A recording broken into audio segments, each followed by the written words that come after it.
Da-da-da!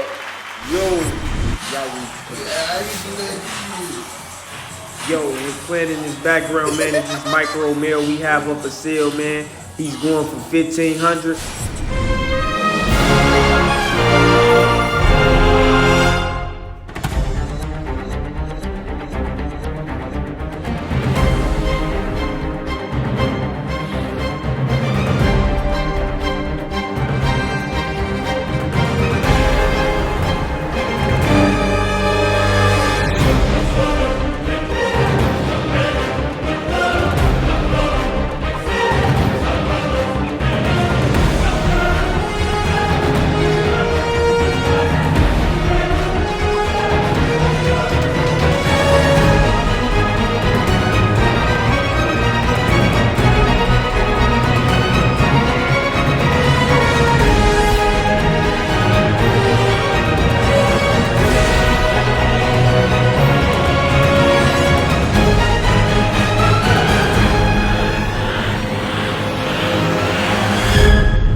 Da-da-do!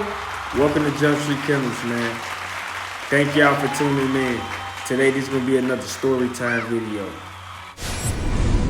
Go follow us on Instagram. Like, share some of our pictures and videos. Turn up our social media, man. Make sure y'all hit that subscribe button at this moment. And thank y'all for watching all the way to the end. Warning. Everything you see in this video will be still stuff that you will be seeing and finding around the trap niggas or hood niggas crib. Warning, a lot of weed smoking and profanity is going to be played and displayed in this video. So this is not made for kids.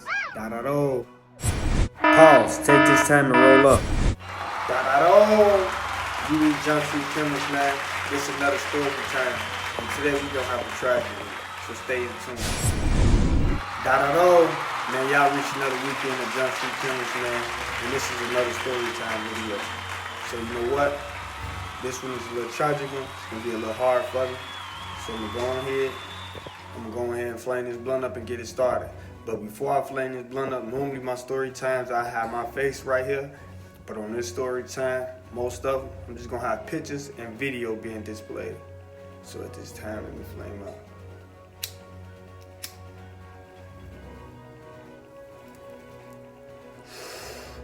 Y'all gotta bear with me, it's a hard one. Alright, y'all. Over here at Jump Street Kennels, man. Ain't no shame in our games. You feel me? And ain't no secrets that we don't post.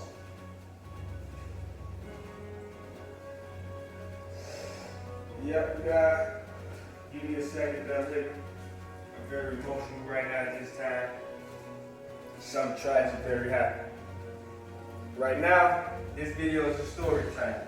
My story time will not be picking up where my last story time left off at because this one was just something that was urgent and happened out of the blue. So let me get on with this. Y'all, I had something tragic going on the last couple of days, to be exact, January 14th. 2023 was the exact date. I still was posting videos and stuff, but you know, I was dealing with a lot of stuff, a lot of emotions or whatever or whatnot. But let me go ahead and get on with it. So, a couple of days before the 14th, you guys know my dog, my number one top bitch. As you can see a picture of her right now, playing in the background, my top bitch, Carmen. Yeah, man, that's my baby. In case you guys haven't noticed, didn't know, part of my journey was I was just making Jump Street Kennels history. My first time using the stud outside of the yard. On top of that, an unbelievable stud. Look at the picture of them pairing up. Those are the puppies that was dropping pretty soon here. So, with Karma, she was like 3 weeks pregnant, and my other female, you should see playing, picture popping up right now in the background, Queen Hennessy. Now, Queen Hennessy is not a violent dog. Queen Hennessy is one of my most timid dogs. But Queen Hennessy and Karma was in the kennel together with all the rest of the dogs running free. One of the neighbors was getting into his car. Karma was barking at the neighbor, and Hennessy decided to come in and assist her and bark at the neighbor with her as well. And Karma turned around, like did a little nudge up. They had a little small scuffle due to, I'm gonna say, dominancy and all of that, because Hennessy is coming up into her second heat, and Karma is pregnant, which is the pack leader at the time. So it was a small scuffle. I quickly got in, broke up the two, separated them, gave them a bath, and then put them in the cage together for the next like 24 hours or whatever. Making sure only underneath my supervision though. So with that being said, and bring it back to this next event that happened on January 14th. Man, all right. So let me just tell you how the day began. I woke up this morning like I normally do. Since Karma and Hennessy was getting into it, I had 2 kennels. As you guys can see, I probably might have a picture up or a video playing of the 2 kennels. I got 2 kennels. So, due to them 2 getting into it, I put Hennessy in 1 kennel with all the rest of the dogs. Hennessy, Deja Vu, Patches, and Ghost was all in 1 kennel. And I put Karma in the other kennel by herself. Due to that she's pregnant, and I don't want her to, get into any more scuffles, cause any stress, do anything to lose the pups. So, you guys know my dogs eat raw meat. When I first wake up, I let them all into the kennel. Now I went back into the house to put their raw meat down in their cages. Take the bowls out the refrigerator, store it up, add a little egg or whatever, sit it down in their cages. That quick, I come in, I open up Karma kennel, and Karma, she's in the playing with her toy, and I let the other dogs out in the kennel till Karma, Karma, she's in there, she's playing with her toys and whatnot. So, you know what? I closed Karma back in there. I'm like, she's not, I'm gonna give her a quick little second, let all the rest of them in. She's not really going to come right now. So I leave her in the kennel, but the kennel doors is closed, they locked. I go in the house, lock all the other dogs in the cage. When I come back outside, I hear a commotion. I run around the corner. At this time, we are at my new location inside of one of my other kennels in Indiana. I'm not going to say which city due to my own security and safety, but I was at one of my new locations, and the backyard is kind of like a forest. Next door to it is meadows. So when I go out there, I see commotion. I see her fighting with some animal, and the animal looked kind of like a fox or like a cat or something, like goldish brown, blackish, like buckskin, fur, puffy or whatever. See us fighting with it, I come hit it with a shovel a couple of times, it run off, she runs off. Well, really limps off. So, my baby limps off, I bring her in the house. She has a big gun gash right in her shoulder blade. couple of them on her legs and whatnot, not too bad. She's really not over. I immediately throwing it to her, lost her up. But she was in so much pain when the water was touching her sores. She was even like trying to nip at me a little bit. So I had to get my money together because I didn't have enough money to just take her right to the vet right then and there. So let me say I waited a day. Finally got my money together. I waited a day overnight. And I took her to the vet. It was like late night. She was crying. I'm talking about non-stop. Took her to the vet. I didn't have no money still. Man, they got me out a nice group account. Then they told me something about this stuff which they had going on called care credit. Something like that for the animals. What that is, that's a way that you can you get animal care with your credit and just pay them like a car note or a light bill or something like that. So you get higher bread. So did that.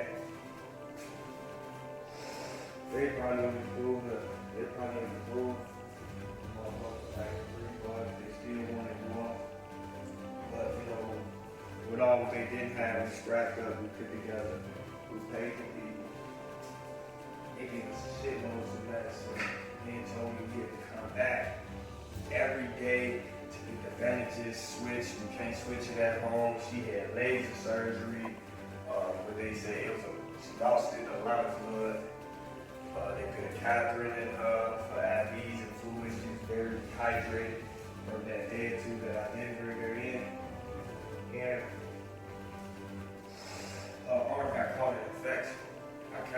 I kind of fake knew that the infection had came, but because she started smelling like raw meat. So with all this being said, I'm at the vet all night.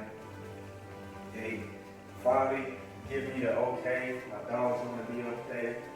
Pay them all that bread out, and I was on the phone in the car calling people, borrowing and stuff, all kind of stuff. Use the money, and guess what happened? Yeah.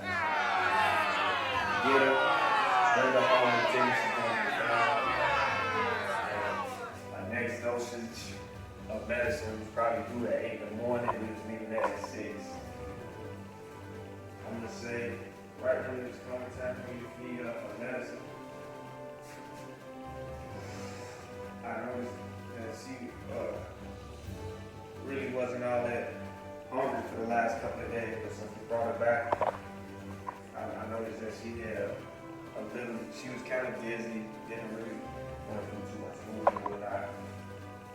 So she ended up getting an appetite. Stole this thing off the table, which she normally never do, never ate table food or whatnot. Broke the table. Come time to feed me to feed her medicine. I'm letting the other dogs out. I normally let my dogs out at 9 in the morning, but since I was up today, I wanted to let them out early, an hour early at 8. So I let the dogs in the yard in the bathroom, brought them back in, get their food bowls down and let them eat. So with that being said, I was letting them back out again. So I let all the dogs out. Came back in to pick their bowls up and get back in the bags and get it back in the refrigerator. So, we waiting on lunch. I noticed Carmen was waiting toward those cage. And it didn't look like she was breathing, but her stomach was vibrating. I picked her up. Her eyes was following mine. Said her name. She did one last thing. It didn't dawn on me what was going on. I tried to lay on her back, beat on her chest. I don't care what none of you guys say. I tried to give my dog CPR. She just started moving my hands. She died in my hands looking at me. Pregnant with the Jimmy puppies. Just one now she was like, man, this girl is just so low. She only did one left. This was my protection dog. You guys never seen that at the show, but I didn't even take the chance to bring her to the show. She was just so protective and home with me. None of my other dogs was really aggressive, but she came along the time when I was single, and I was really thinking about myself, so she really did like no one but me. But what makes this dog so special is because she was like my dog Lucy. The one I told you guys about in my first interview, the black and white dog, the crazy pit bull that made me start liking bullies. She was like her. Lucy was very, let me say, what would be the words for it? She was very protective, crazy, and just reminded me a lot of each other. And even though Lucy was gone, I could never get it back, and it wasn't related. Having karma was like a part of it. So when I lost her, it was like losing Lucy. And when I lost Lucy was, I had 3 big boys. I went to a private union in Jackson, Mississippi. And when I came back home, Lucy was chewed up. The other 2 big boys was the mama and son, Blue Nose Prince and Princess. They must have got into a scuffle or something, probably over the rest of the food. And they followed her to the hospital. She died. Kind of the same way. She smelled like raw meat. So this was kind of a rerun to me, y'all. This was kind of hit it hard. This was kind of like losing Lucy twice in the same way. So I had a lot banking on this dog. Man, until I see it was my top bitch, my #1 producing female. She was pregnant again, moved up, but that was going to be the best litter I had ever produced it. And I could call level. Like, man, guys, I'm really hurt right now. When Master Wood don't show it, but man, keep watching my videos all the way to the end. But check this out. YouTube just made it another way easier for me to get paid. They made it so you could have 1,000 subscribers and 4,000 watch hours, or 10 million short watch hours. You only gotta get it's between 2 watch hours and then 1,000 subscribers. As you guys can see, I'm at 900 subscribers and 17 right there at some watch hours. So I need you guys to go ahead, make sure y'all watching my videos all the way to the end, hitting that like, share, and subscribe button. Make sure y'all comment and show me your voice of love. Like I say, most people don't put down their losses or none of that. I'm putting down all matter. Like I told you guys from the get-go, being an American bully breeder is not easy. Being a dog breeder is not that easy. It's not all about just getting 2 dogs and breeding them together. You got a lot of trials and tribulations that come with that, and you got a lot of complications that come with that. And you gotta always remember, you gotta stay strong no matter what it is, and keep your vision at 9 and keep going. Like I say, I'm not even just in this for the money, but I don't sell dogs for cheap. I'm not just in this for the money, but man, we really love our dogs over here, so I'm not even gonna bullshit you. Then I cried real tears for this for a couple of days. So this is me, Master Lord, CEO of Junction Kennels, in the era of bad news, and letting my YouTube subscribers and all my followers and fans know what tragedy we just took over here. Man, keep us in y'all prayers. Let us know for any other people that's probably selling good dogs in a good Chicago, Indiana area, you know, and make sure you guys that's in the Chicago, Indiana, and South Suburb areas hit us up and looking for puppies and just anything like that. Keep watching this channel. We still on our way up to the top. It's just a minor setback. But hey, you know what I like to say? Don't get discouraged. Don't get sad or mad. It just wasn't my time to get that luck of a breed. But luckily, my boy Jesus over there, he say, man, Joe, I paid that money for that stud fee. Man, I still got me a stud fee coming from that way. So drop a comment and let me know which dog do you guys think I should take. I was thinking about taking him to Hennessy, who's coming up in heat, in a couple of days, I was thinking about taking him to her, or I was thinking about waiting and taking her to Caramel Puppy Deja Vu to kind of, since I couldn't do that breeding with the mother, do the breeding with her puppy to still get some of what that come out. Make sure you guys drop a comment about that. Hit that like, share, subscribe button. Hit us up on Instagram and Facebook. All at Jump Street Kennels, man. Stay tuned. We not just dropping videos once a week. We dropping like every other day. We're dropping bangers until we reach our max. And we're going to do a puppy raffle giveaway. I'm going to do a whole video about it. We're going to do a puppy raffle giveaway when this channel get monetized. So when this channel get monetized, we're going to do a puppy giveaway guarantee, a free puppy giveaway. In order to qualify for that giveaway, you got to be a Jump Street Kennels subscriber, you got to be a Jump Street Instagram follower, and you got to be added to our Jump Street Kennels Facebook page. For all those things, you can follow hit us up, drop a comment, and stay tuned. We'll be hollering at you guys with another bang.